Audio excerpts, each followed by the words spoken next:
नारायण नारायण नारायण श्रीमन नारायण नारायण नारायण लक्ष्मी नारायण नारायण नारायण लक्ष्मी नारायण नारायण नारायण तुझ में नारायण मुझ में नारायण तुझ में नारायण मुझ में नारायण सब में नारायण नारायण नारायण सब में नारायण नारायण नारायण श्रीमन नारायण नारायण नारायण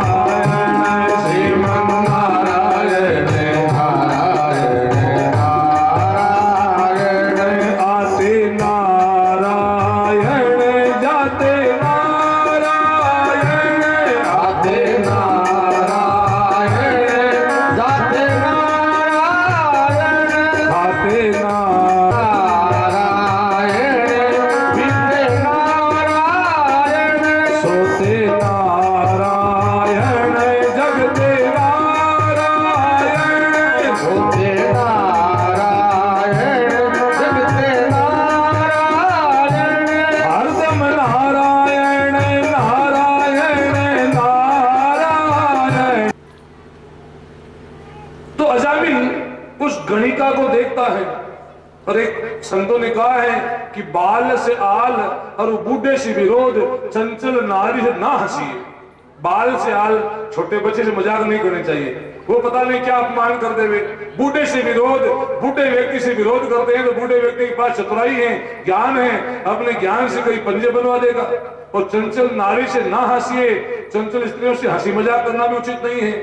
और ऐसा भी शास्त्रों ने कहा है कि बोलो चालो बक्को मत, देखो भाड़ो तक्को मत, खाओ पियो छक्को मत, चालो फिरो थक्को मत। तो अति सर्वत्र वर्जते। अजामिल बार बार प्रयास करता है लेकिन गणिका उसके चित्त में बस गई।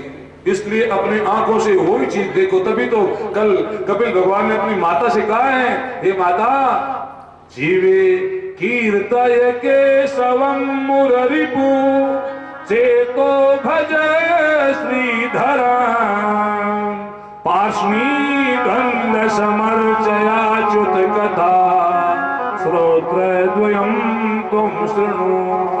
हे माता अपनी आंखों से कहो कि हे आंखें तुम्हारा होना बन सभी सबल है जब तुम भगवान को देखोगी। हे मेरे कान तुम कथा सुनो, हे मेरी जीवा तुम राम राम रटो, हे मेरे नाक तुम सटी हुई तुलसी की सुगंध लो, हे मेरे हाथों तुम ताली बजाओ, हे मेरे पैरों तुम परिक्रमा करो। अपने अंग जब भगवान की सेवा में लग जाएंगे तो दुनिया का कोई भी मोह है, कोई भी वासना हमें खींच नहीं पाएगी। हमें थोड़ी थोड़ी चीजें खींच करके गिरा रही है। विचार करवा, आज व्यभिचार बढ़ता जा रहा है, आज लोगों का चरित्र नष्ट हो गया है। इसका कारण क्या है कि हमें सही शिक्षा मिली नहीं है। शिक्षा का बड़ा अभाव होता जा रहा है, हम अपना ही नहीं रहे हैं। अजामिल थक जाता है और आज ये अजामिल अज को छोड़ के अजा में मिल गया, माया में मिल गया और माया उसकी आंखों से और कानों से उसके हृदय में प्रवेश कर गई। अजामिल गया उस गणिका के पास में, उसे कहता है कि मेरे पास धन बहुत है, आप चलो मेरे साथ में, मेरी पत्नी बन जाओ। गणिका ने कहा महाराज आप ब्राह्मण हो, आपके पास उतना धन नहीं जितने धन से मैं राजी होती हूँ, क्योंकि निर्द्रव्यम पुरुषम त्यजंती गणिका, जिस पुरुष के पास द्रव्य नहीं उसको गणिका छोड़ देती, त्याग देती है। बोले मेरे पास बहुत है, चलो आप तो उसको बहला फुसला के अपने घर लेके आ गया। गांव वालों ने कहा रे तो ब्राह्मण पतित हो गया है, निकालो इसको बाहर। तो गांव के बाहर निकाल दिया, उसने गांव के बाहर अपना मकान बना के रहने लग गया। अब पूजा पाठ करना बंद हो गया। भाई अब अच्छा चरित्रवान व्यक्ति हो उसको सब बुलाएंगे और जिसका चरित्र शुद्ध नहीं उसको कौन बुलाएगा। तो लोगों ने पूछता बंद कर दिया, बुलाना बंद कर दिया, धन नष्ट हो गया। गणिका ने कहा महाराज मैं तो जाऊंगी। बोले जाओ मत, मैं व्यवस्था करूंगा। तो अजामिल पास के ही कोई मार्ग द्वारिका की ओर जाता है, तीर्थ यात्री निकलते हैं वहां से, तो वहां जाता और संत साहूकारों को, सेठ साहूकारों को लूट करके उनका धन लेके आता और अपनी पत्नी गणिका को राजी कर रहा है। एक दिन की बात, संध्या का समय हो रहा था, कई संत महात्मा घूमते घूमते विचरण करते हुए कुछ नगर में से गुजर रहे थे। शाम का समय हो गया तो मन में विचार किया कि अगला गांव दूर है, बीच में जंगल बड़ा है और रात में ही रुक जाते हैं। और देखो भाई, प्राचीन काल में तो यात्रियों को कहीं पर भी ज्यादा व्यवस्था की जरूरत नहीं पड़ती, लोग ही उनको अपने घरों में निवास देते थे। और अभी इन 15-20 साल पहले ही तो गांव के बीच में वो संत महात्मा पहुंचे, उन्होंने कहा कि हे बंधुओं, हमें कोई ऐसी जगह मिल जाए जहां रात्रि में निवास हो जाए और भोजन की व्यवस्था हो जाए। तो बोले महाराज, जिस रास्ते से आप आ रहे हैं ना, उसी रास्ते पे गांव के बाहर एक ब्राह्मण देवता घर है, उनका नाम अजामिल है, वो तो संतों की बड़ी सेवा करते हैं। कोई हंसी मजाक करने वाले भाई ने उनको, संतों को उनके घर भेज दिया। संतों के महंत ने अलग निरंजन की आवाज लगाई, अजामिल की पत्नी घर से बाहर निकली, उसने संतों को देखा, बोले महाराज यहाँ क्यों आए हैं? संतों के महंत ने कहा, क्या अजामिल का घर नहीं है? बोले हाँ महाराज, है तो अजामिल का घर, लेकिन मेरे पति तो बड़े दुष्ट हैं। बोले देवी, अब हम आ गए तो कहां जाएंगे? तो बाहर कोई बड़ा पेड़ तो उसके नीचे बैठ गए। गणिका ने सोचा, रे मैं पापी नहीं हूं, मैं मेरे हाथ से संतों को भोजन कराऊंगी तो ये पति तो जाएंगे। और कहावत भी है न बंधुओं, जैसा खाए अन्न वैसा होए मन, जैसा पिए पानी वैसी होए वाणी। तो आहार विहार शुद्ध बहुत जरूरी है। गणिका ने शुक्राता दाल चावल संतों को, आज आप अपने हाथ से बनाओ, भगवान के भोग लगाओ। संतों ने बड़े प्रेम से प्रसाद बनाया, ठाकुर जी के भोग लगाया है और भोग लगा के प्रसाद पाके रात्रि में सो गए।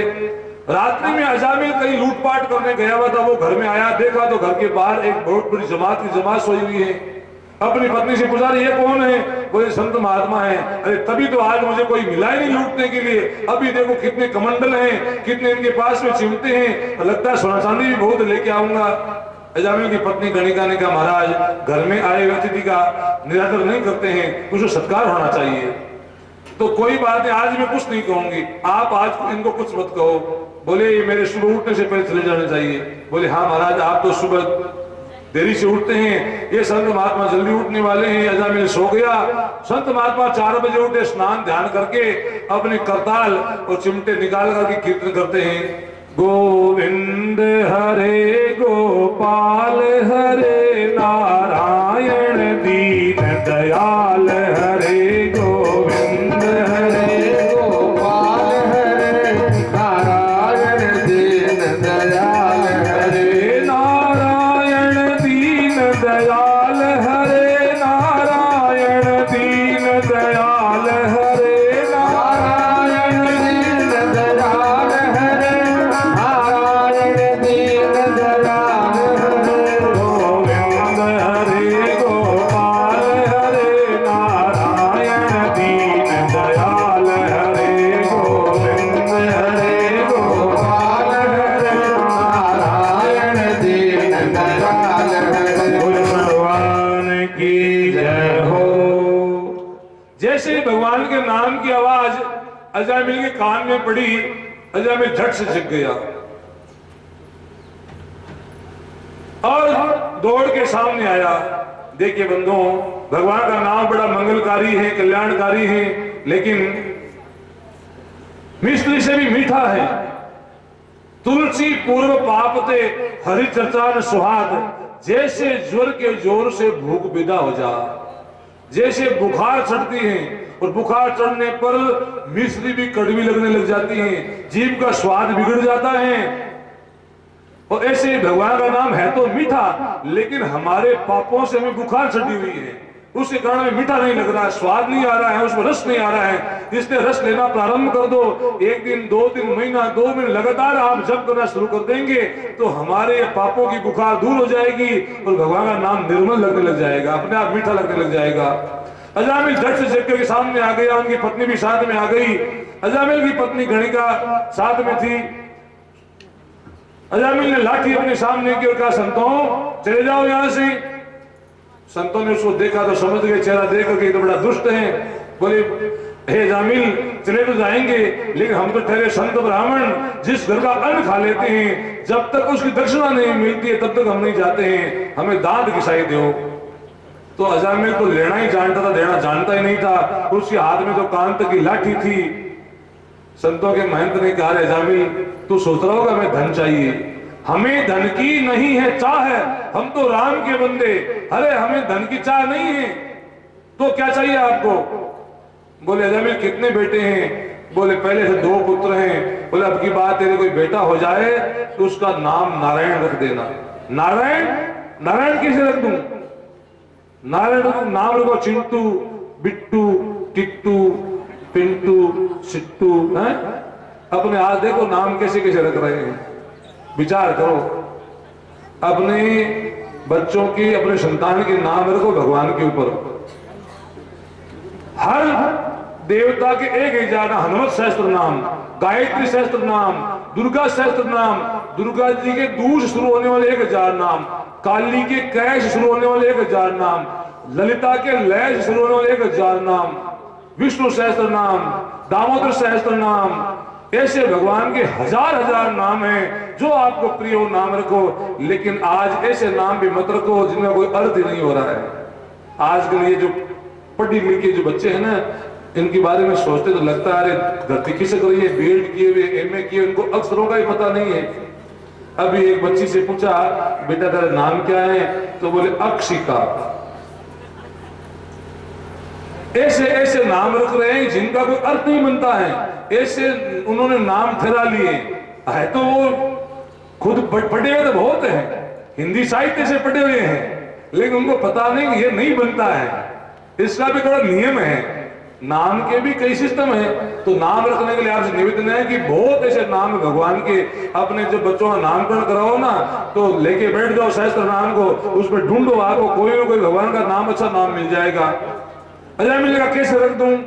अजामिल की पत्नी गणिका ने कहा, महाराज 2 बेटे पहले से कोई पानी नहीं पिलाता है, अपने को पूछता नहीं है, पता नहीं कोई नाम अच्छा रख देगा तो कोई बुढ़ापे में कोई सारा बन जाए।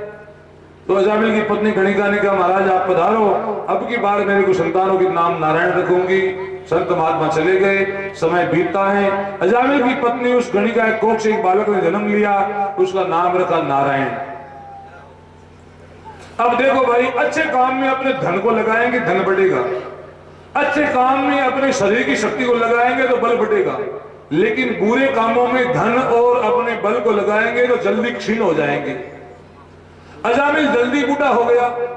एक दिन खाट के ऊपर पड़ा हुआ था, इधर यमराज ने अपने चित्रगुप्त को बुलाया है और कहा कि लेखा जोखा निकालो, भला भला गांव के अंदर अजामिल नाम का ब्राह्मण बड़ा पापी है, गणिका गामी है, उसके बारे में देखो। बोले महाराज बड़ा पापी है, दुष्ट है, लेके आओ उसको, यहाँ पर नरकों में डालना है। अब यमराज के दूत बड़े बड़े भैंसों पर सवार होकर के अजामिल के सामने वहां पर उपस्थित हुए। उनके भयंकर रूप को देख अजामिल डर जाता है। अजामिल भयभीत होकर के डर करके अपने बेटे को पुकारा है, नारायण आओ, नारायण देखो ये कौन आए हैं, इनको देखे मुझे बड़ा भय लग रहा है, आओ नारायण जल्दी आओ, हे नारायण कहाँ हो तुम? अब वो छोटा बेटा क्या सुने भाई, छोटा अबोध बालक खेलने में लगा हुआ, अपने सिंटू बिट्टू सुने तो उसका नारायण सुने।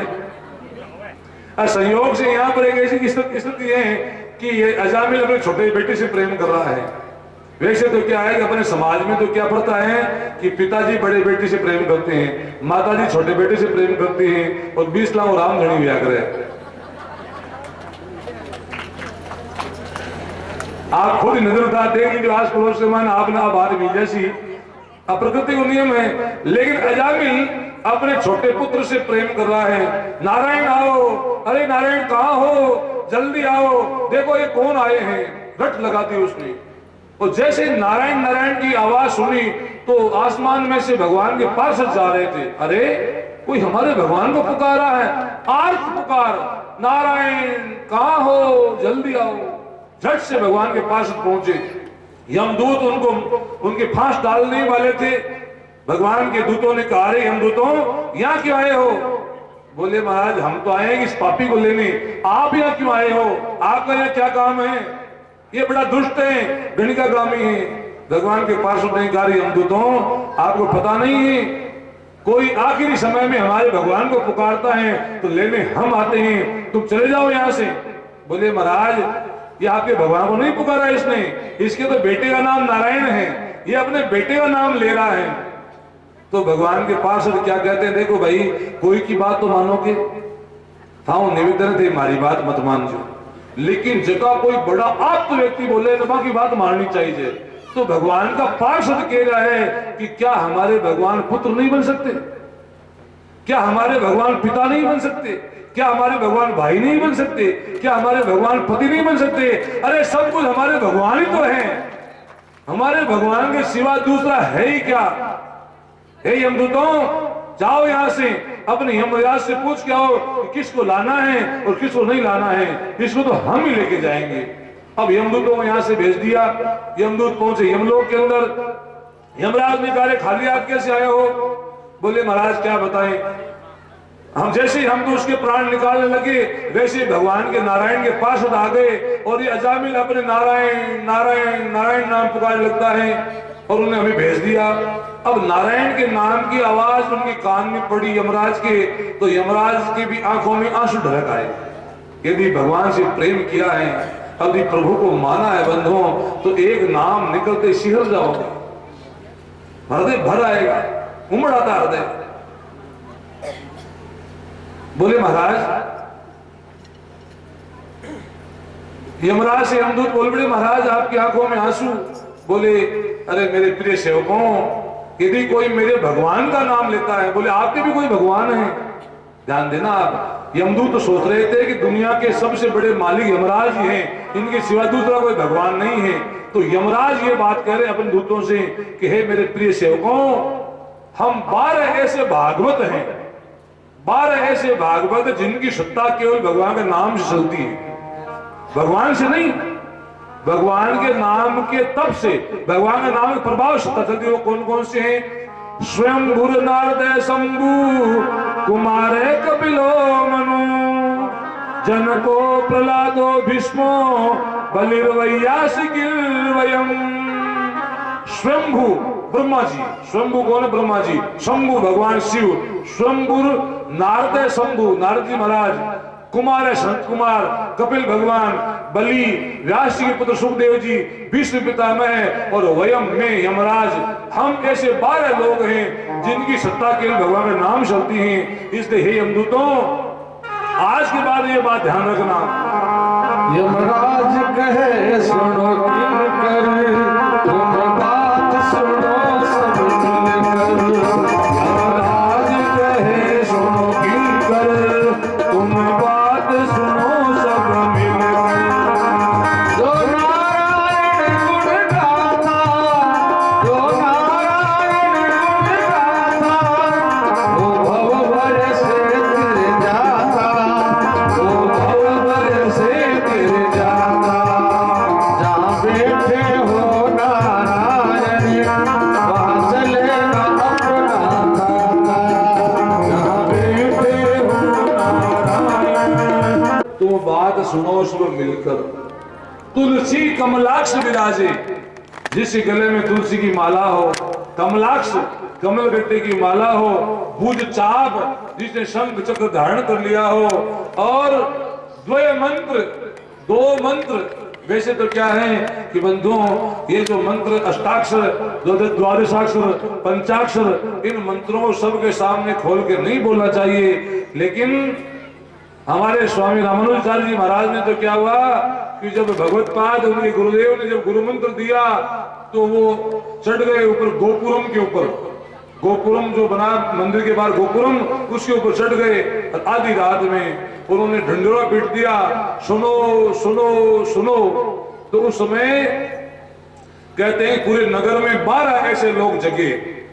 उन्होंने कहा कि ये जो 2 मंत्र जपेगा वो भव सागर से पार हो जाएगा। तो हम आपको वो 2 मंत्र हैं, क्योंकि हम उसी परंपरा से हैं, तो हमारे को कहने में दोष नहीं है। बाकी दोष लगता हो क्योंकि हमारे आदि गुरु ने बात कही है तो हम भी कह सकते हैं। 2 मंत्र, ओम नमो भगवते वासुदेवाय और ओम नमो नारायणाय, ये अष्टाक्षर और द्वादशाक्षर मंत्र हैं। ये जो जपता है, 2 मंत्र ध्वनि जहां गरजे, मैं खुद उनसे घबराता। यमराज कह रहे हैं हे दूतों, जहां ये 2 मंत्र बोले जाते हैं मैं उनसे घबराता हूं, मैं उनका लेखा जोखा मैं नहीं रखता हूं। तो महाराज बताओ किसको लाना है किसको नहीं लाना है। तो यमराज बोलते हैं, भागवत जी में श्लोक आता है, जीवान वक्ति भगवत गुण नाम ध्येयम चेतस्मत चरणारविंदम। जीवान वक्ति भगवत गुण नाम ध्येयम, जिसकी जीव ने कभी भगवान के नाम गुणों का कीर्तन नहीं किया है, लीला नहीं गाई है, जिसके चित्त ने कभी भगवान के चरणों का चिंतन नहीं किया है, जिसने कभी भगवान के चरणों में चढ़ी हुई तुलसी को ग्रहण नहीं किया है, जिसने कभी चरणामृत पान नहीं किया है, जिसने कभी गलती से ही गंगाजल पान नहीं किया है, जो कभी गंगा में भूल से भी स्नान नहीं किया है, जो भूलवश भी कभी सत्संग में जाके नहीं बैठा है, ऐसे अधम व्यक्ति को मेरे पास में लेकर के आना। यमराज ने ये बात कही, इधर भगवान के पास से चले गए वैकुंठ की ओर।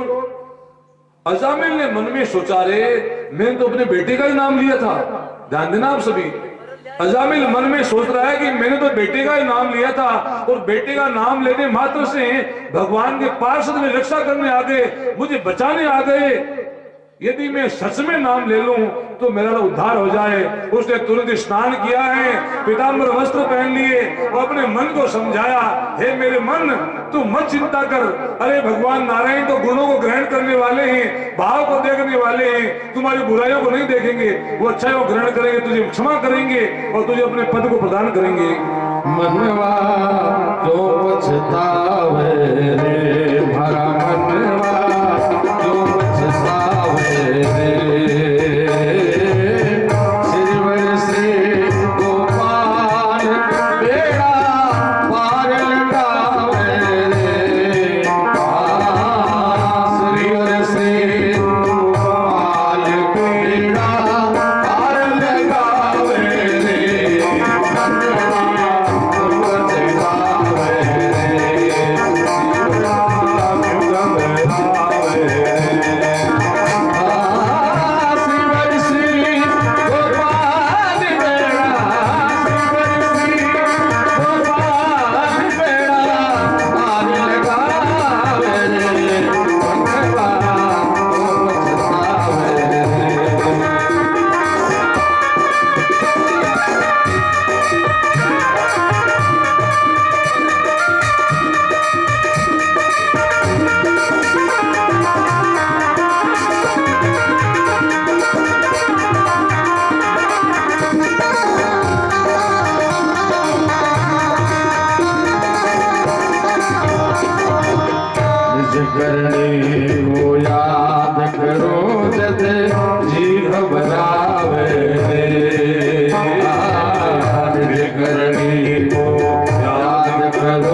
कृष्ण भगवान की जय हो।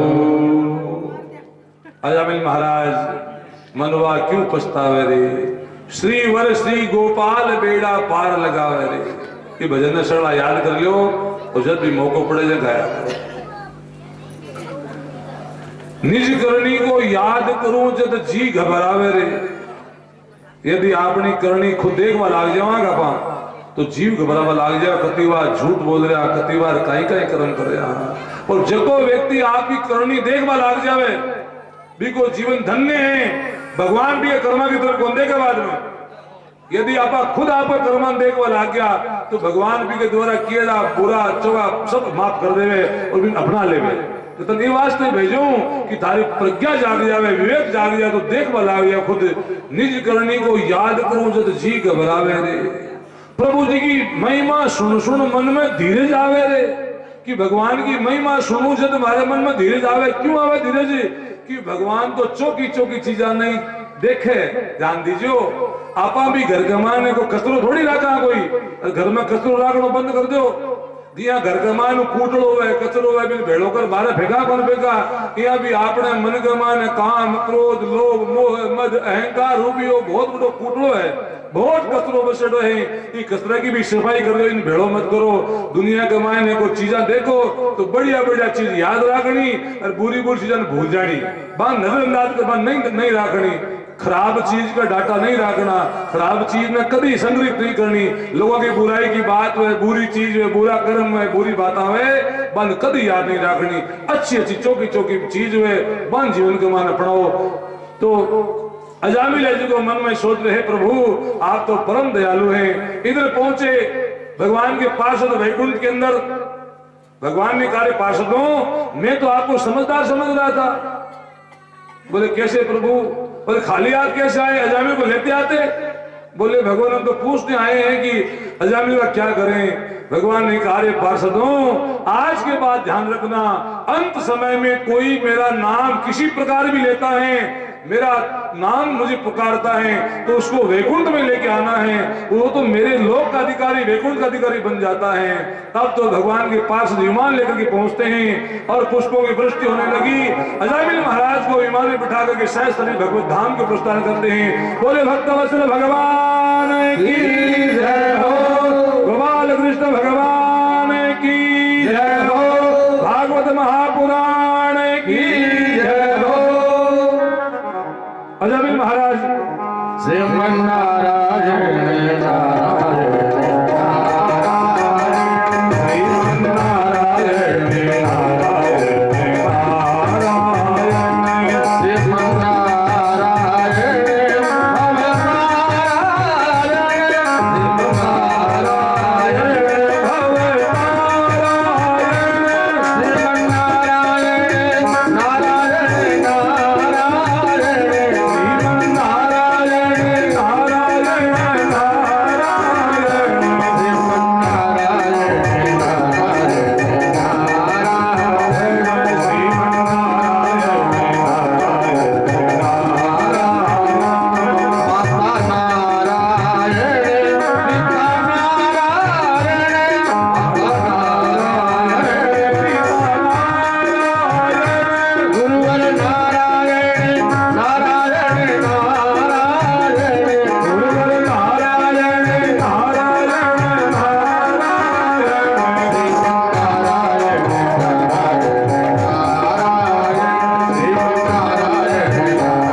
हमारे परीक्षित को कि परीक्षित इस प्रकार से अपने पुत्र का ही नाम लिया था अजामिल ने, लेकिन भगवान ने उसको वैकुंठ प्रदान कर दिया। सब ध्यान देना बंधुओं, तुलसी भावे राम को, रीज बजो चाहे खीज, उल्टा सीधा उगसी जू खेती में बीज। खेत में बीज ना के उल्टा सीधा जे नाग दो बे सब का सब ऊपर की ओर ही उगे। उल्टा सीधा भी नखे ऊपर के रुक गया है। उल्टा नाम जपत जग जानू वाल्मीकि भय ब्रह्म समानू। वाल्मीकि कोई राम राम थोड़ी जपियो, मरा मरा मरा मरा मरा उल्टा नाम जपा था। उल्टा नाम जप करके अभी वो ब्रह्म के समान हो गए। जानकारी है। परीक्षित ने फिर हाथ जोड़े और कहा गुरुदेव आपने एक कथा सुनाई थी मुझे कल कि दीति के दो पुत्र हुए थे, हिरण्याक्ष और हिरण्यकश्यपु। हिरण्याक्ष को तो भगवान वारा ने मार दिया, लेकिन हिरण्यकश्यपु क्या हुआ आपने बताया नहीं। सुखदेव जी बोले बड़े परीक्षित अब मैं आपको वही चीज सुनाने वाला था। परीक्षित जब से भगवान वारा ने हिरण्याक्ष को मारा तब से हिरण्यकश्यपु ने विचार किया कि इस वारा है नहीं, इस नारायण ने मेरे भगवान मेरे भाई को मारा है, ये नारायण मेरा दुश्मन है और जब तक मैं नारायण के नाम को मिटा नहीं दूं तब तक मैं चैन से नहीं बैठूंगा। तो अकारण ही बिना कारण ही भगवान से हिरण्यकश्यपु बैर कर लेता है।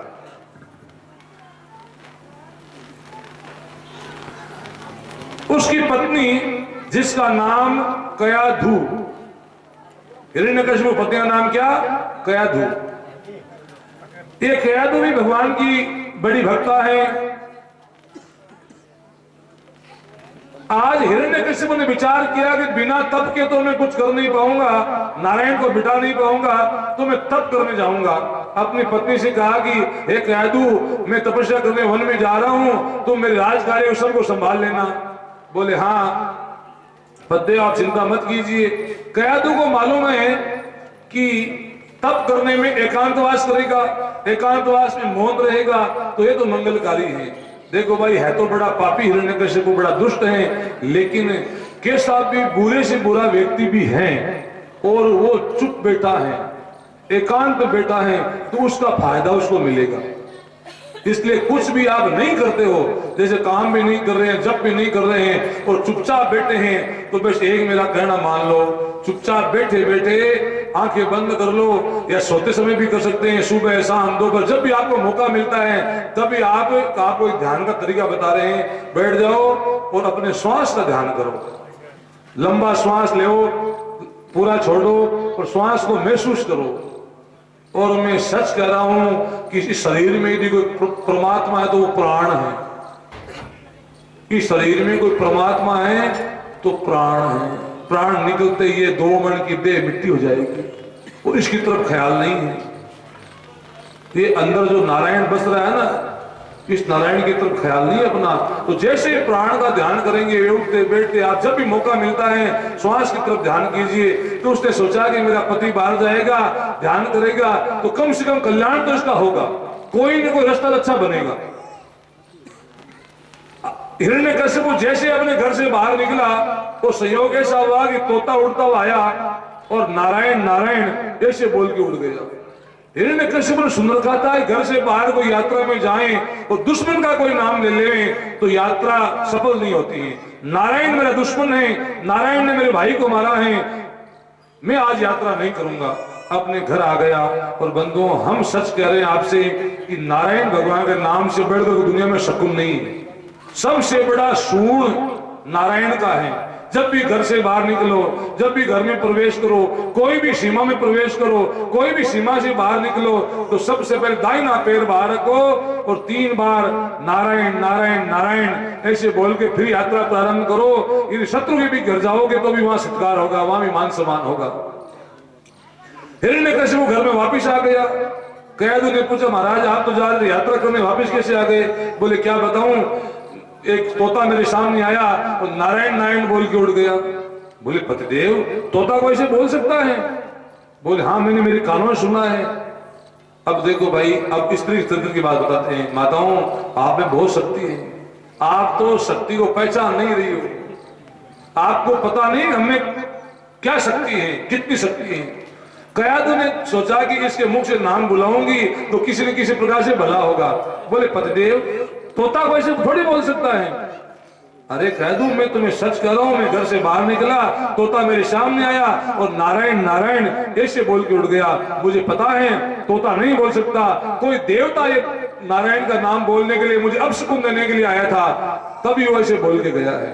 तो जलपान की व्यवस्था की, उसने कहा महाराज बैठो, तो जलपान की व्यवस्था की, उसको खिलाया पिलाया, फिर आई और तो बोल पड़ी, बोले बददेव मैं तो भूल गई तोता कैसे बोला, एक बार बताओ देखें। तो 2-4 बार नाम फिर बुला दिया, शाम का भोजन कराया फिर बुला दिया। रात्रि में जब सोने लगे तो कैदू पैरों के पास बैठ गई, पैर दबाने लग गई और कहा बददेव मेरी आदत तो भूलने की है, याद कुछ रहता नहीं है, कल क्या खाया था ये भी मुझे याद नहीं है, एक बार बताओ तोता कैसे बोला। अरे कैदू जैसे ही मैं घर से बाहर निकला, मैंने एक ही कदम बाहर रखा था, इतने में एक कोई देवता तोते के रूप में आया था और मुझे अपशकुन देने के लिए, और उसने मेरे शत्रु का नाम नारायण का नाम बोल के उड़ गया। कैदू बोल पड़ी महाराज ये भी नाम कैसा, इतना लंबा नाम है नारायण, मुझे याद नहीं होता है। एक काम करो, आगे आगे आप बोलो और पीछे पीछे मैं बोलती हूँ, मुझे याद करवाओ। घना माता यहाँ वो काम करोगी, पति देव ने, बेटे ने, बीननी ने, सासू ने, सासू जी लोग उनको भजन सुनाओ, फ्लाइट को भजन सुनाओ देखे। हाँ जेकी माता में भजन आवे बे आपका टाबरा भजन सिखाओ, जका कोई बढ़िया चीज आवे जरूर सिखाओ। आने वाले टाइम में डबको जैसी थाई कोनी लुप्त जैसी भजन किताबा मारे के है, और किताबा की ढाल को नहीं आ रही, किताबाणा की ढाल को आवे को नहीं, वास्ते भजन बार सीखा को नहीं, ये वास्ते माताओं बहनों निवेदन मांगे थे काकी जी, आपने पुजारी जी महाराज के जगह धर्मपत्नी काकी जी है, ये भजनों को भंडार है, खजानो है वो, और आपकी जितनी बेटे हैं जिनने हमें सन सिखा दिया। ये हमारा माता जी जगह भी भजना को बड़ा भंडार है, मार ताई जी आ जगह तो कहनो का आखिरी समय प्राण निकल रहा है, बेटे मां बांग पहुंचो और मैं क्यों ले बाबू लड़ तुम एक भजन सुना, वो शिवजी का भजन सुना तो प्राण निकले हूं 5 मिनट पहली। आओ नांदेश्वर महाराज निरंजन निका, मैं धरूं हृदय में ध्यान सदा शिव जी का, वो भजन सुनार बार प्राण निकले, जगह भजन गावे बंधो बाको नाम लेते लेते प्राण निकले बहुत, क्योंकि वो पुण्य हाजिर हो जाए बेटे, पुण्य है जो बड़ा हाजिर हो जाए, व्यर्थ में बाको जीवन अखारत नहीं हुआ देवे। ये वास्ते आपको निमित्त ने कोई भी तरीको अपनाओ, लेकिन आप बड़ा स्नेह सुजान भजन में लगाओ। एक देखो बात लिखी है शास्त्रांग में, थोड़ा ध्यान दीजिए। स्वकुले योजित कन्याम पुत्रम विद्यासु योजित, सुकुले अच्छे कुल में अपनी कन्या को देना चाहिए, और पुत्रम विद्यासु योजित अपने पुत्र को विद्या दिलानी चाहिए, अच्छी शिक्षा दिलानी चाहिए। इष्टम धर्मेण योजित अपने इष्ट परिजनों को, अपने भाइयों को, मित्रों को, परिवारजनों को धर्म से जोड़ना चाहिए, अच्छे काम से, सुमरन से जोड़ना चाहिए। तो शत्रुम व्यसन योजित दुश्मन को नशे से जोड़ना चाहिए। तो कैद ने कहा महाराज एक काम करो, आगे के आप बोलो और पीछे पीछे मैं बोलती हूँ। अब वो तो भूल गया, पत्नी के मुंह में पड़ा हुआ है, ध्यान देना। नृपशिचित्तम कृपणस्य वित्तम मनोरथम दुर्जन मानवानाम स्त्री चरित्रम पुरुष से भाग्यम देवो जानाति मनुष्य कुतः है। राजा का चित्त, कृपण का वित्त, राजा का चित्त, कंजूस का धन और दुष्ट का मन, ये कब क्या निर्णय करेगा, और पुरुष का भाग्य और स्त्री का चरित्र, इसको देवता भी नहीं जान सकते, मनुष्य क्या जान सकते हैं। इसलिए माताओं आपके चरित्र में बहुत शक्ति है, आप चाहो तो परिवार को सुधार सकती हैं, आप चाहो तो समाज सुधर सकता है। थोड़ा ध्यान दीजिए, अच्छी अच्छी पुस्तकें पढ़िए। एक नारी वृत्तांत एक पुस्तक है गीता प्रेस की, उसको पढ़िए, उसमें ज्ञान ग्रहण कीजिए, उसमें बहुत ऐसी बातें हैं जो अपने जीवन को उन्नत बनाने वाली हैं। तो हिरण्यकशिपु आगे की नारायण नारायण बोला, पीछे पीछे खयादू नारायण नारायण बोल रही है। एक माला पूरी हो गई, नारायण नारायण नारायण ऐसे कहते, एक माला का जप हो गया। हिरण्यकशिपु का खयादू तूने मेरे दुश्मन का नाम को मेरे मुख से बुलाया है? बोले हमारा याद हो गया है, अब मुख से बोलना मत, मेरे सामने बोल दिया गंदर उतार दूंगा। बस ठीक है मैं बोलूंगी नहीं, लेकिन उसके मुख से तो नाम बुला ही दिया। भगवान का नाम तो मंगलकारी है, कल्याणकारी है, चाहे कोई कैसे रीस खा के जपे, उबासी में जपे, हंस के जपे, रो के जपे, कैसे जपे। उसी रात में कैदू ने गर्भ धारण कर लिया, उस नाम के प्रभाव से गर्भ धारण कर लिया। प्रहलाद ऐसे थोड़ी पैदा हुआ था, कोई कारण हुआ है, कोई न कोई बीज रोपण के साथ में सुमरन की शक्ति लगी है। रात्रि में गर्भ धारण कर लिया है कैदू ने। सुबह हिरण्यकशिपु उठते ही चला गया तपस्या करने के लिए। हिरण्यकश्यप ने इतना कठोर तप शुरू किया कि दोनों हाथ ऊपर की ओर ओम ब्रह्मणे नमः कहते हैं कि उसके रोम छिद्रों में से जो अपने बाल के छेद हैं उसमें से अग्नि के शोले निकलने लग जाते हैं। इतना भयंकर तप किया उसने। देवता लोग संकट में पड़ गए। इंद्र ने सभी देवताओं को इकट्ठा किया है और सबसे पहले भोगवतीपुरी पर आक्रमण किया, जहां पर कयादू आदि उनका परिवार है तो उस पर आक्रमण किया। सब शत्रुओं को, सब दुष्टों को, दैत्यों को मार भगाया। थोड़ा आज विलंब होगा, देखो माताओं कथाओं में आज क्या नृसिंह चरित्र चल रहा है, तो नृसिंह चरित्र पूरा सुनने के बाद भी जाना आपको, क्योंकि कल कथा में भगवान उतार होने वाला है तो अपन एक चरित्र पीछे चल रहे थे। कल की कथा में ध्रुव चरित्र नहीं हुआ, आज हुआ था, इसलिए आज कथा को हम विश्राम पे ही रोकेंगे। थोड़ा विलंब हो जाए तो भी क्या बात, घर वहीं रहेगा, बाहर वहीं, सब वहीं रहेगा। सबसे निवेदन है थोड़ा सा तस्वीर रखें, कोशिश करेंगे आप थोड़ा फास्ट करेंगे। वैसे तो आवाज बड़ी फास्ट, कल किसी ने शिकायत की थी, बोले आप फास्ट ज्यादा बोल रहे हैं। मैंने कहा धीरे धीरे बोलूंगा तो कथा 10 दिन में 15 दिन में पूरी नहीं होगी। एक साथ में शब्द ज्यादा निकलते हैं, क्योंकि फिर जैसे सोच सोच के बोलेंगे ना ऐसे तो फिर कथा नहीं कह पाएंगे। कथा तो बड़ी विस्तृत है, भागवत जी बहुत विस्तृत है बंधु। एक एक श्लोक पर भी यदि भगवान की कृपा हो जाए, व्याख्यान में कोई मौका बन जाए तो 7 दिन अकेले श्लोक पे निकल सकते हैं। इतना बड़ा गहरा सागर है, हम तो इसके लायक नहीं है कहने लायक, ऐसा मानो आप। वास्तव में हम तो जैसे कोई वो पक्षी, कोई उड़ने वाला पक्षी सरोवर में से चोंच भर के उड़ जाता है, ऊपर ऊपर का जो नितरा हुआ पानी है ना, नितरा हुआ आपको पिला रहे हैं, कोशिश कर रहे हैं। गहराई में तो कोई सुखदेव जी के साथ परम हंस होते हो ही जा सकते हैं। परम हंसों की कथा है ये, विरक्तों की, परम हंसों की, जो मुनिजन गुणीजन। इंद्र ने जितने भी असुरजन को मार भगाया और गर्भवती कयादू को अपने विमान में बिठा कर ले जाने लगा। नारद जी महाराज सामने मिल गए। नारद जी ने कहा, रे इंद्र, इस अबला को कहां लेकर जा रहे हो? ये काम तुम्हें शोभा नहीं देता है, ये स्त्री है। बोले महाराज ये अबला नहीं है, ये प्रबला है, ये सबला है। बोले कैसे? बोले गर्भवती है, मेरे शत्रु की पत्नी है और मेरे शत्रु के पुत्र जन्म देने वाली है। नारद जी हंस पड़े, अरे इंद्र, जिसने जन्म ही नहीं लिया है उसको तू शत्रु कह रहा है? अरे जो पैदा ही नहीं हुआ है। एक काम कर, तू इसको मेरे आश्रम में छोड़ दे, मैं तुम्हें वचन देता हूं कयादू के जो पुत्र होगा वो तेरे शत्रु होगा। तो कयादू को नारद जी के आश्रम में छोड़ दिया है और नारद जी उस कयादू के गर्भ को लक्ष्य करके उसको सुंदर सुंदर कथाएं सुनाया करते, सत्संग करवाया करते, कीर्तन सुनाया करते। वो पूरा इस प्रकार से किया। गर्भ जब उसका 9 महीना लगता है तो उन्होंने उसको वापस उनके नगर में जाके छोड़ दिया। इधर हिरण्यकश्यप को भयंकर कठोर तप, ब्रह्मा जी उनके सामने प्रकट हुए। पुत्र आंखें खोलो। कहते हैं कि दीमक ने पूरे शरीर को चट कर दिया था, केवल 2 आंखें बची थी। कमंडल में हाथ में जल लेकर के उन्होंने जल डाला है तो शरीर उनका पुनः पुष्ट हो गया। ब्रह्मा जी ने कहा कि हे पुत्र, मैं तुम्हारे तब से प्रसन्न हूं, तुम्हारी जो इच्छा हो सो मांग लो। हिरण्यकश्यप सोच रहा है कि मैं अजर अमर होने का वरदान मांगू। ब्रह्मा जी को उसके चित्त की बात मालूम हो गई कि अमर होने का वरदान मांग लेगा, दुनिया में संकट में पड़ जाएगी। ब्रह्मा जी ने आदेश दिया, सरस्वती जी, है सरस्वती जी, इस जीव पे जाकर के विराजमान हो जाइए। सरस्वती जीवा पर बैठ गई।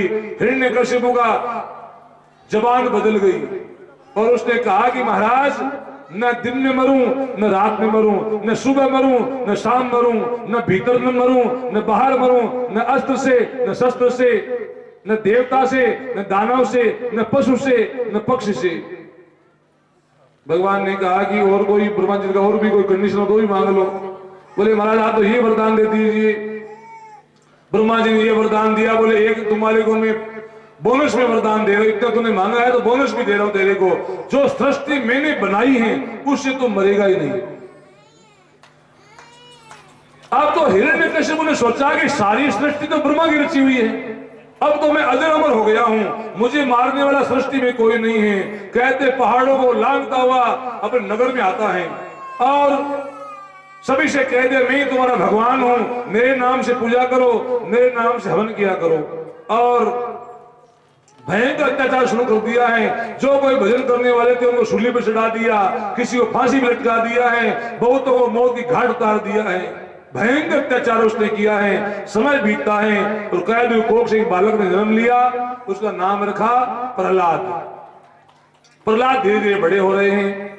अब प्रहलाद जी को जब गर्भावस्था में थे तब से उनको संस्कार मिल गए भक्ति के, धीरे धीरे बड़े हो रहे हैं। एक दिन वो ताली बजाकर कुछ बोलने का प्रयास कर रहे हैं, तो हिरण्यकशिपु ने कहा अपनी पत्नी से, कह दूं ये इस प्रकार ताली बजा क्या बोलने का प्रयास कर रहा है? बोले पतिदेव, जिसका पिता इतना बलशाली हो, जिसका पिता अजन्मर हो गया हो, ये तो आपका ही नाम लेना चाह रहा है। और कह दो मन ही मन सोचता दुष्ट, ये तो भगवान का नाम लेना चाह रहा है।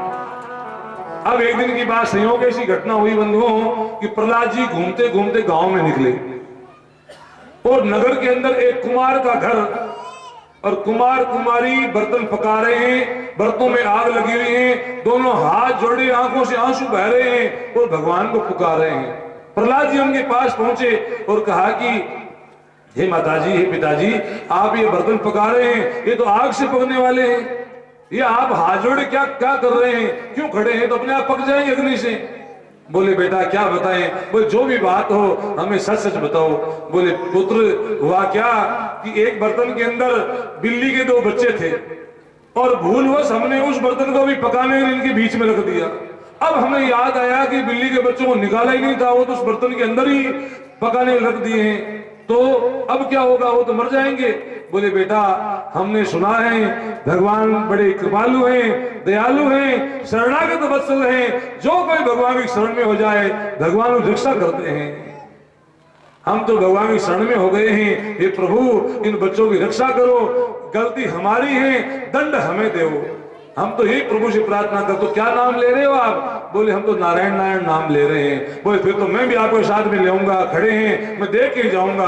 तो प्रहलाद जी वहीं खड़े हो गए, उनकी परीक्षा और ज्यादा हो गई। हे प्रभु आप तो कृपा करना, नहीं तो हम झूठे पड़ जाएंगे।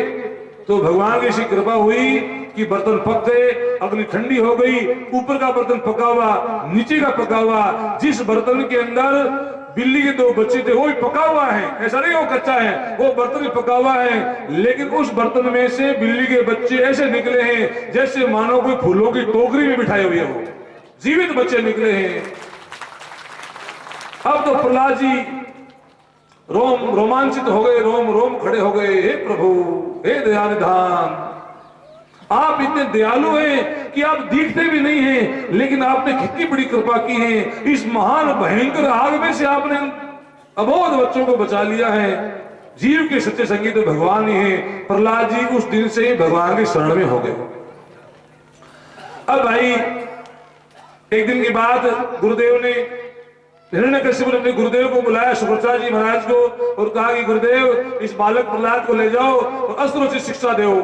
तो गुरुदेव लेकर गए प्रहलाद जी आश्रम के अंदर, और आश्रम में शुक्राचार्य जी 2 पुत्र षंड और अमर्क, षंडामर्क वहां शिक्षा दे रहे हैं। शुक्राचार्य जी महाराज तो यात्रा में चले गए उसको छोड़ करके, प्रहलाद जी वहां पर निवास करते हैं। एक दिन के बाद षंडामर्क तो कहीं कोई काम से बाहर गए थे, तो छोटे छोटे जो बालक प्रहलाद जी के साथ में आश्रम में थे, उन्होंने कहा प्रहलाद तेरे को तो आए भी 2-4 महीने हुए हैं और हम तो यहाँ कई सालों से रह रहे हैं, जो शिक्षा तुमने इतने दिनों में प्राप्त की है वो तो हमारी को अभी भी नहीं आ रही है। प्रहलाद तू क्या जपता है हमें बताओ। देखें प्रहलाद जी ने कहा कि बंधुओं मेरे गुरु को शुक्राचार्य थोड़ी है, तो तेरे गुरु कौन है? बोले मेरे गुरु नारद जी महाराज हैं। अरे प्रहलाद वो जो नारद जी ने मंत्र दिया है वो मंत्र हमें भी बताओ। तो आज प्रहलाद जी सबको भगवान के स्मरण में लगाते हैं। चालो रे साथी राया पहरी गुण गावा, चालो रे साथी राया हरि गुण गावा, हरि गुण से भवती रे जावा रे बाबा, हरि गुण से भवती रे जावा, राम गुण गावा, चालो रे साथी राया पहरी गुण गावा।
गोपाल कृष्ण भगवान की जय हो। प्रहलाद जी ने सभी को भगवान के सुमिरन में लगाया है। हिरण्यकश्यप ने विचार किया कि मेरे बेटे को गुरुदेव के आश्रम में भेजे, काफी दिन हो गए हैं, जरा बुलाते हैं, देखिए उसने कुछ सीखा कि नहीं सीखा। तो प्रहलाद जी को बुलाया अपने पास में। हिरण्यकश्यप ने गोदी में बिठाया और कहा, बेटा तूने गुरुजी के आश्रम में क्या चीज सीखी, मुझे बताओ। देखे बोले, पिताजी क्या क्या बताऊं, गुरुदेव ने बहुत बातें बताई, मुझे बहुत चीजें सिखाई हैं। बोले, बेटा जो राज की बात हो, जो सार की बात हो, वो बता दो। बोले, पिताजी फिर तो आप मेरे साथ में बोलो। बोले, हाँ बेटा क्यों नहीं बोलूंगा, बोलो पिताजी। जय जय नारायण नारायण हरि हरि, जय जय नारायण नारायण हरि हरि, तेरी लीला सबसे नारी नारी, हरि हरि तेरी लीला सबसे नारी नारी, हरि हरि, जय जय नारायण नारायण हरि। प्रहलाद ये क्या बोल रहा है? बोले, पिताजी आपने पूछा सार की बात बताओ, राज की बात बताओ। पिताजी मैंने तो यही बात समझी है कि भगवान के नाम से बढ़कर दुनिया में कोई सार नहीं है, भगवान के नाम से बढ़कर दुनिया में कोई रहस्य नहीं है। जानने वाली और समझने वाली एक ही बात है। पिताजी किसने सिखाया तुम्हारे को? बुलाओ गुरुदेव को। अब सैनिकों को भेजा, गुरुदेव को बुलाया है। शुक्राचार्य जी महाराज के सामने हिरण्यकश्यप ने आज गुरुदेव की मर्यादा को भूल करके ऐसे ऐसे बातें कही। गुरुदेव ये सिखा रहे हो आप मेरे पुत्र को, मेरे दुश्मन का नाम सिखाया आपने। गुरुदेव उसको लेकर के गए आश्रम में। बेटा प्रहलाद ये मत बोला कर। बोले, गुरुदेव रहा नहीं जाता है। यही तो गोपियां कह रही थी, उधो ये मन मानने की बात, अब नहीं मन मान रहा है, अब नहीं रहा जा रहा है, अब नहीं रह सकते। एक बार यदि दिल लगी हो गई बंधुओं, तो फिर दुनिया चाहे खिलाफ हो जाए। उन गोपियों को बंद कर देते थे कमरों के अंदर, दरवाजों के ताले लगा देते, लेकिन महाराज के समय गोपियां वहां रास में पहुंच जाती, वो नहीं रह सकती।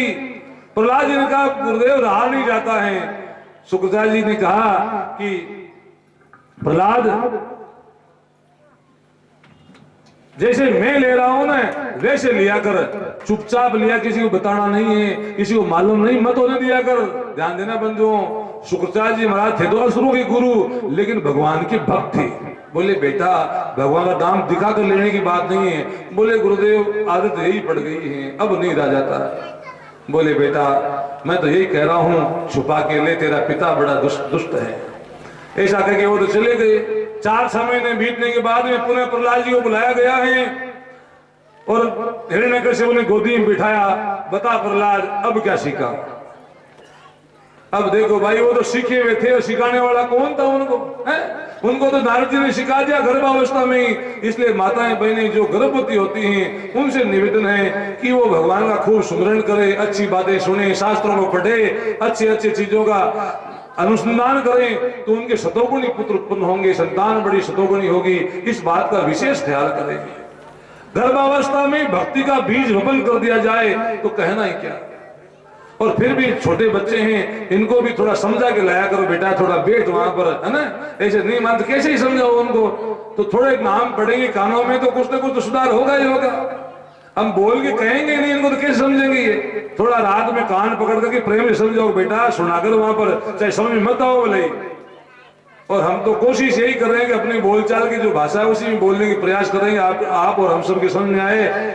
अब इतना समझाओ तो मैं भी नहीं हूं, लेकिन मैं सोच रहा हूं कि हम सब समझ जाए तो अच्छा है, हम सबके किसी न किसी प्रकार से कोई बात समझ में आ जाए। प्रहलाद जी ने कहा, पिताजी एक बात बताऊं, अब की बार एक रहस्य मेरे समझ में आया है, अब सब ध्यान देना। बोले, पिताजी भगवान की भक्ति के 9 तरीके हैं, भगवान को प्राप्त करने के 9 तरीके हैं। पिताजी, श्रवणम, कीर्तनम, विष्णु स्मरणम, अर्चनम, पाद सेवनम। पिताजी सबसे पहले श्रवणम। यदि आप मुख से नहीं बोलते, मुझे पता है भगवान किसी के दुश्मन नहीं है, भगवान किसी दुश्मन नहीं रखते हैं, फिर भी आपके मन में ये बात जच गई है, तो पिताजी आप सुन लीजिए, मैं बोलता हूं। सबसे पहली भक्ति क्या है? सुनना। यदि आपने और हमने सभी ने आदत डाल ली सुनने की तो जीवन धन्य हो जाएगा बंधुओं। सुनने से जो ज्ञान प्राप्त होता है वैसा ज्ञान पढ़ने से नहीं होता है। तो श्रवणम, प्रहलाद क्या कह रहा है? हाँ पिताजी, दूसरी भक्ति है कीर्तनम, कीर्तन कर लीजिए। प्रहलाद बोले हाँ पिताजी, मुझे पता आप कीर्तन भी नहीं कर पाए, सुन भी नहीं पाएंगे, तो पिताजी अर्चनम, भगवान की अर्चना कर लीजिए, उनको वंदन कर लीजिए, उनके दास बन जाइए, सखा बन जाइए, आत्मसमर्पण कर दीजिए। पिताजी भगवान की प्राप्ति के 9 तरीके हैं। अब तो हिरण्यकशिपु इतना क्रोध आ गया है, सैनिकों ले जाओ इस प्रहलाद को, सामने की पहाड़ी से फेंक दो इसको, अधम पुत्र नहीं चाहिए मुझे। अब सैनिक लोग लेके गए प्रहलाद जी को, सामने ऊंची पहाड़ी थी, उस पहाड़ी से फेंका नीचे की ओर, लेकिन भगवान ने उनकी रक्षा कर ली। प्रहलाद जी दौड़ करके राजमहल में आ गए, सैनिक तो देरी से पहुंचे। प्रहलाद क्या सैनिकों ने फेंका नहीं? बोले हाँ पिताजी फेंका तो था, लेकिन भगवान ने मेरी रक्षा कर ली। अब हिरण्यकशिपु ने कहा कि सैनिकों, अपने नगर के बीच में एक फौलाद का खंबा है, उसके चारों आग लगा के इसको बांध दो। ऐसा खंबा गर्म किया गया बंधुओं की लाल हो गया। प्रहलाद जी ने हाथ जोड़े तो एक चींटी जिसके मुख में अन्न का कण और वो ऊपर की ओर चढ़ रही है। प्रहलाद जी ने विचार किया, रे ये चींटी जब नहीं मर रही है तो मैं कैसे मरने वाला हूँ। दौड़ करके उस खंबे को अपने बाहों में पकड़ लिया है। जैसे ही बाहों में पकड़ा, खंबा ठंडा होकर शीतल हो गया। सैनिक लोग लेके पहुंचे, बोले महाराज हमारे वश की बात नहीं है, नरभक्ष सिंह की पिंगड़ी में डाला गया है। अब हलवाइयों के पास भेजा तो हलवाइयों ने एक बड़े कढ़ाई के अंदर तेल सटा दिया और कहते बड़े लकड़ फूके गए। तेल जब उबलने लगता है मानो आग ही लगने वाली है। प्रहलाद जी को पास में ले जाया गया। प्रहलाद जी ने हाथ जोड़े और कहा भगवान, यदि इस तेल में उबल करके मेरी मृत्यु आपने लिख दी है तो बचाने वाला कौन है? नजर पड़ी उस तेल में, छोटा सा कीड़ा जो नाच रहा है उस तेल के अंदर। प्रहलाद जी उछल करके कूद पड़े उस कढ़ाई के अंदर। कहते हैं कि कढ़ाई ठंडा हो गया, तेल शीतल हो गया, बड़े बड़े लकड़ फूके गए, लेकिन तेल रंच मात्र भी गर्म नहीं हुआ है। हिरण्यकशिपु के पास हलवाई लोग लेके पहुंचे प्रहलाद को, बोले महाराज हमारे वश की बात नहीं है, चाहे आप हमें मृत्युदंड दे दो, इस प्रहलाद को हम नहीं मार सकते। इतने में ही प्रहलाद की बहन होलिका दौड़ती आती है, भैया भैया। बोले बहन क्या तू कोई मेरी सहायता कर सकती है? बोले हाँ भैया मैं सहायता करने आई हूँ। बोले क्या सहायता करेगी? क्या तू प्रहलाद को मार सकती है? बोले हाँ भैया मैंने अग्निदेव की उपासना की है, अग्निदेव ने मुझे दुपट्टा दिया है, उस दुपट्टे को ओढ़ करके मैं हर रोज अग्नि में स्नान करती हूँ। आप तो एक काम करो, 100 मण काठ इकट्ठा करो और उस पर मेरी चिता बना दो और मैं उसमें बैठ जाऊंगी, प्रहलाद गोदी में लेकर के ये भस्म हो जाएगा और मैं बच जाऊंगी। अब सैकड़ों मण काठ इकट्ठा किया गया है। होलिका जाकर के बैठ गई। प्रहलाद की माँ कयाधु प्रहलाद को साथ में लेकर के होलिका के पास पहुंचती हैं और हाथ जोड़ के बोल पड़ी, हे होलिका आप ये क्या कर रही हो? प्रहलाद भगत ने बार चरणारी दासी, प्रहलाद भगत ने बार चरणारी दासी, चरणारी दासी ननद भाई चरणारी दासी, चरणारी दासी ननद भाई चरणारी दासी। प्रहलाद भगत ने बार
भगवान की जय हो। होलिका से निवेदन कर रही है, कह दो प्रहलाद भगत ने उबार नंदबाई चरना की दासी। एक दिन को प्रहलाद जन्म लिया, बहुत हुआ राजी, अरे डावे कौड़े साटा मांडा दान दिया हाथी, अत्ता राजी हुआ कि हाथी तो थे बधाया गवा दिया। और लाड लडाती गोद खिलाती जूचोड़ो खाती। माता आपके पुत्र पौत्र को जूचड़ो पाकर के अपने आप में भाग्यशाली समझे कि मैं परम भाग्यशाली हूं। जो तो 56 भोग में आनंद नहीं आवे, बतो आनंद माता ने आपके पुत्र पौत्र के जूचड़ भोजन के मनाया। लाड लडाती गोद खिलाती। और इगुमान एक कारण भी है, शास्त्र को भी है कि जकी माता आपके पुत्र पौत्र को जूचड़ो भोजन करे भी उम्र भी बढ़े। यहाँ को भी हालेगा, मैं सुनियो हाँ जनाई क्या भाई नहीं खुद में खा ले और कौन का और तो भी उस है ना बच्चों को माने, लेकिन माता कहे बा आपके पुत्र पौत्र को जूठड़ो भोजन कर ले। लाड लड़ाती गोद खिलाती जूठोड़ो खाती। और ले गोदी जलवा ने बैठी दया नहीं आती। क्या कर रही वहां पे? होलिका ने कहा कि आवे को हिरणाकुश राजा गढ़ घाले फांसी। प्रहलाद जी बोल पड़े मैया कहे तो कबीर सुनो भाई साधो सांवरियो साथी सांवरियो आसी। ए मैया तुम चिंता क्यों कर रही हो? भगवान ने जब इतनी रक्षा की तो रक्षा वही करने वाले हैं। इतने में हिरण्यकशिप आ गया। सैनिकों प्रहलाद को होलिका की गोदी में बिठा दो। सैनिक लोग छीन करके प्रहलाद जी को बिठा दिया होलिका की गोदी के अंदर। और होलिका ने आदेश दिया कि चारों आग लगा दो।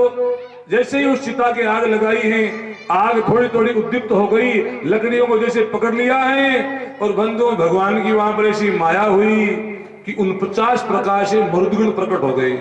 ये जो वायु चलती है ना, इस वायु देवता 49 प्रकार के मरुदगुण ऐसे प्रकट हुए। हवा का एक झोंका आया कि जो दुपट्टा होलिका ओढ़े हुई थी वो दुपट्टा उड़ करके प्रहलाद की चारों लिपट गया। वो प्रहलाद की लिपट जाता है और कवच बन गया। और आग हवा से भड़क जाती है। थोड़ी हवा तो थोड़ी आग को बुझाती है और ज्यादा हवा ज्यादा आग को उद्दीप्त करती है। और आग ऐसी भड़क जाती है कि बंधुओं होलिका जलने लगी। भैया बचाओ। अब न भैया बचा सकते न मैया बचा सकती। और देखते देखते होलिका जलकर राख की ढेरी हो गई। और प्रहलाद जी उस आग में से ऐसे निकल कर आए हैं जैसे कोई मानो कि जल में स्नान करके आया हो, गंगा में स्नान करके आया हो। अब हिरण्यकशिपु एक तो बहन के मरने का शोक और दूसरा अधम पुत्र जीवित बचा है। प्रहलाद कहां है तुम्हारे को बचाने वाला? पिताजी कहां नहीं है? सैनिकों लेके चलो इसको। अब सभा लग जाती है। हिरण्यकशिपु सिंहासन में बैठ गए, सामने सभासद बैठ गए। प्रहलाद जी हाथ जोड़े खड़े हैं। पिताजी मैं आपसे कह रहा हूं, आप ऐसा मत करो। प्रहलाद तुम्हें पहाड़ी से फेंका, तुम्हें आग में जलाने का प्रयास किया, तुम्हें तेल में डालने का प्रयास किया, सिंह के पिंजड़े में तुम्हें डाल दिया गया, सब प्रयास कर लिए। तुम्हें बचाने वाला रहता कहां पर है? मैं देखना चाहता हूं उसको, मैं मिलना चाहता हूं उससे।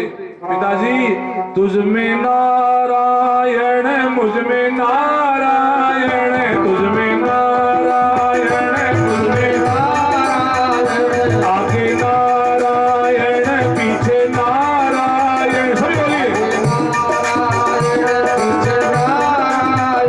ऊपर नारायण नीचे नारायण। पिताजी कहां नहीं है? आप में मुझ में आगे पीछे ऊपर नीचे यत्र तत्र सर्वत्र मेरे भगवान बस रहे हैं। पिताजी केवल देखने के लिए आंखें चाहिए, इन चमड़ी की आंखों से नहीं दिखते हैं।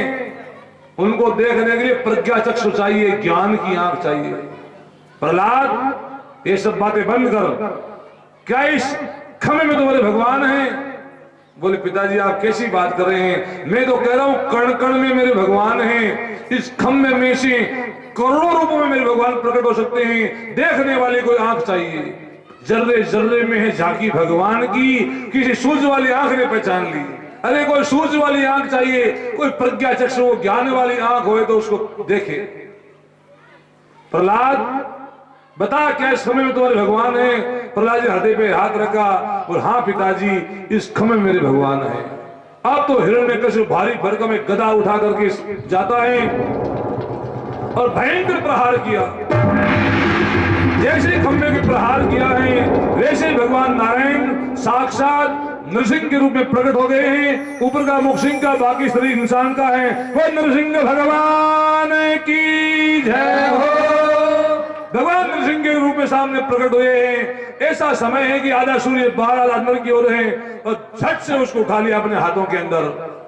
हिरण्यकशिपु ने हाथों में उठा लिया है, न भीतर न बाहर देहली के ऊपर, न ऊपर न नीचे अपने जंघाओं के ऊपर, न हाथ में अस्त्र शस्त्र नाखून है, न तो पुरुष है न स्त्री है, न देवता है न दानव है, न पशु है न पक्षी है। भगवान तो इस त्रिलोकी से परे हैं, पर भगवान तो ब्रह्मा की सृष्टि से परे हैं। भगवान ने ब्रह्मा को रचा है, न कि ब्रह्मा जी ने भगवान को रचा है। और देखते देखते दुष्ट का हृदय विदीर्ण कर दिया है और दुष्ट हिरण्यकशिपु को मार करके भूमि पटक दिया है। प्रहलाद जी को भगवान ने गोदी में बिठा लिया है। भक्त लोग बड़े प्रेम से भगवान की स्तुति कर रहे हैं।